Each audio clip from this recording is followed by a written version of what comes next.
మనం చేయవలసింది మన పిల్లలకి మంచిగా నడవటం నేర్పాలండి.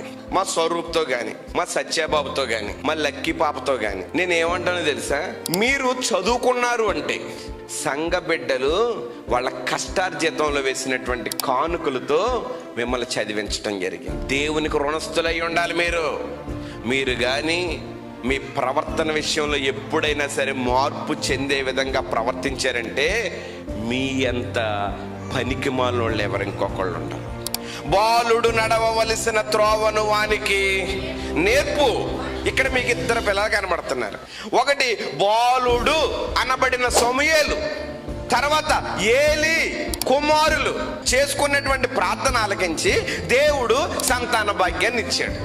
నేను నా బిడ్డని యెహోవాకు ప్రతిష్ఠించాను, అక్కడే వదిలిపెట్టి వచ్చాను. చిన్నోడు కదా వీడికి నేను ఉగ్గుపాలు పడుతూ ఎలా బ్రతకాలో నేర్పుతాను.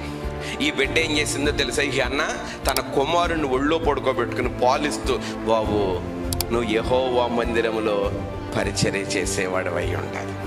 అక్కడ చిన్న చిన్న బరకాలు ఉంటాయి బాబు, చేపలు ఉంటాయమ్మా, మడత పెట్టాలమ్మా. చిన్న చీపురు తీసుకుని నీ బుడ్డి చేతులతో మందిరాన్ని అంతా తోడాలమ్మ. అమ్మ ఎలా తోడిన మందిరం, ఓసారి మన ఇల్లు తుడుచు, ఇలాగే తోడాలి. అక్కడ మందిరం నేర్పించిందండి పనులు.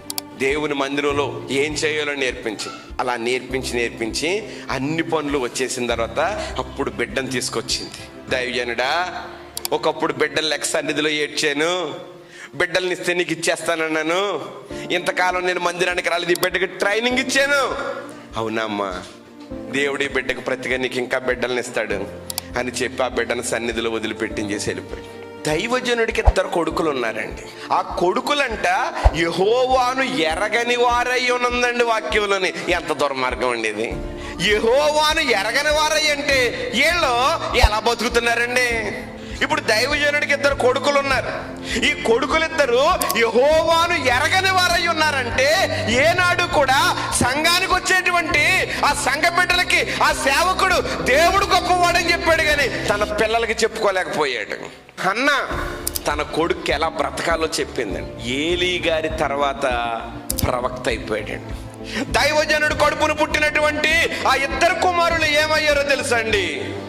యుద్ధములో కత్తివాత చేత నరకబడ్డారండి. చాలా జాగ్రత్తగా మీ పిల్లల్ని పెంచేవారుగా మీరు ఉంటే క్రొత్త దీవెనలు దేవుడు మీకు దయచేస్తాడు.